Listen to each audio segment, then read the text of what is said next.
démantèlement judiciaire, c'est extrêmement important, et des démantèlements de campements. On a réussi en 2000, on a réalisé en 2025 46 opérations, dont 47, 36 à Calais et 11 à Dunkerque. Il y en avait encore une hier. Et puis surtout, le dispositif que nous avons ici, sur la côte française, la France a la charge finalement de tenir une frontière extérieure de l'Union européenne. Et donc mon souhait, celui du gouvernement, c'est évidemment d'impliquer beaucoup plus l'Union européenne dans le partenariat avec le Royaume-Uni. Ça, c'est un objectif pour moi qui est extrêmement important, de manière à avoir aussi un renfort par rapport à ce qu'il est actuellement, des effectifs de Frontex et puis aussi des accords qui seraient passés directement entre le Royaume-Uni et l'Union européenne. Voilà, donc on travaille beaucoup à cela, c'est un travail qui a lieu en ce moment et on attend beaucoup évidemment du sommet qui va se tenir entre le Royaume-Uni et l'Union européenne à l'été, au même titre qu'il y a eu un sommet l'été dernier. Voilà, alors pour répondre à votre question sur le financement, nous demandions... Oui, alors il y a deux choses. D'abord, on demandait 800 millions d'euros. La négociation est partie à ce niveau-là. On arrive à 766 millions d'euros. On ne peut pas dire qu'on est vraiment très loin du compte. Je vous rappelle que le précédent triennal, c'était 540 millions d'euros. Sur ce triennal, on est à 580 millions d'euros en part stable. Et puis, il y a une part dite flexible qui permet d'arriver à 766, mais qui est une part qui est acquise. La simple condition qui est mise, c'est que chaque année, on va regarder comment les choses, comment nous avons travaillé sur la côte, et le cas échéant, réadapter les crédits là où tels qu'ils sont fléchés pour leur donner une temporalité différente ou pour changer l'affectation. Alors les critères, il y a deux types de critères. Mais donc déjà, le financement, il est acquis. Il y a simplement une flexibilité qui nous permettra d'ajuster la dernière tranche. On passera de 580 à 766 millions, le cas échéant en ajustant dans le cadre d'un partenariat avec les Britanniques, puisqu'il y a un comité de suivi qui est d'ailleurs, c'est monsieur le directeur général des étrangers en France qui est à côté de moi et qui nous représente la France dans ce comité de suivi avec les Britanniques. Tous les trimestres, on fait un point et chaque année, on réévaluera, le cas échéant, l'affectation des crédits, les actions que nous menons. Mais ce n'est pas l'enveloppe globale qui sera remise en cause. C'est important de le dire.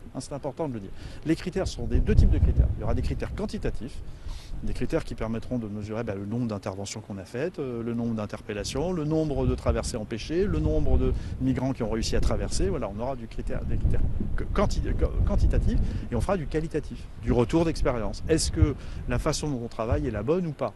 Je peux vous dire qu'on est quand même assez performant. On a notamment une cellule, d'abord on a un centre de coordination zonale qui suit toute l'activité sur le trait de côte. On a aussi un centre d'analyse et d'anticipation opérationnelle qui nous permet d'adapter nos actions. Vous savez, les départs depuis les côtes, entre l'année dernière et cette année, beaucoup de choses ont changé. D'abord géographiquement, ça s'est déplacé. On avait beaucoup de départs qui étaient dans le Calaisie, à Calais. On en a beaucoup plus maintenant ici dans le nord, à Dunkerque, voire en Belgique. Un quart des départs qui ont été réalisés, qui ont réussi depuis le début de l'année, sont partis de Belgique. C'est important de le signaler. Ensuite, effectivement, vous avez raison, on était sur des small boats, des bateaux qui partaient depuis les côtes, on embarquait, on partait. On est passé sur le taxi boat. Depuis le début de l'année, 80% de ce qui est passé ou de ce qu'on a empêché, c'est du taxi boat, c'est-à-dire des bateaux qui partent en cabotage, ils partent à vide et ils récupèrent des migrants qui rentrent dans l'eau et qui montent à bord. Ce qui est évidemment plus compliqué à empêcher pour les forces de sécurité intérieure. Pourtant on le fait, pourtant on le réussit.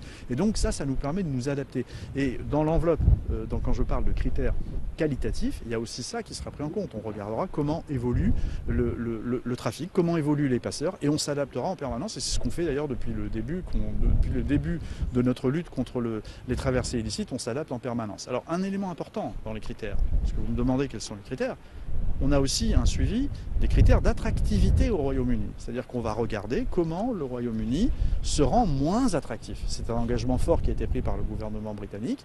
Vous savez qu'il y a eu des mesures qui ont été prises assez fortes en matière de gestion du droit d'asile. Et on va regarder effectivement aussi tous ces critères, puisque le Royaume-Uni demeure un pays attractif et plus l'attractivité du Royaume-Uni baissera, moins on aura de tentatives de traversée. Et ça fera partie des critères. Sur les tactiques maritimes, votre homologue ce matin a dit pendant la conférence de presse, pendant la présentation, qu'il fallait une évolution des tactiques d'intervention maritime. Est-ce que c'est quelque chose qui va changer?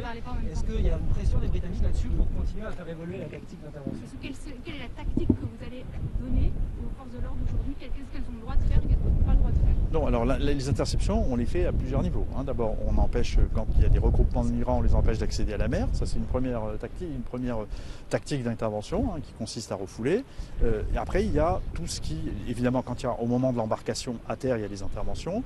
Et puis en mer, c'est évidemment plus compliqué. Je pense que c'est ce à quoi faisait allusion mon homologue. Les interventions en mer sont plus compliquées. Elles obéissent à une autre réglementation. C'est comme il y a le droit maritime aussi qui s'applique. Il y a une autre autorité, il y a le préfet maritime. Mais ce que nous avons développé de manière interministérielle, avec le secrétaire général à la mer, avec le préfet maritime et puis avec les parquets locaux, ce sont des techniques d'intervention en mer. Voilà, c'est ce à quoi faisait allusion mon homologue britannique. C'est quelque chose que nous avons mis en place depuis l'automne 2025.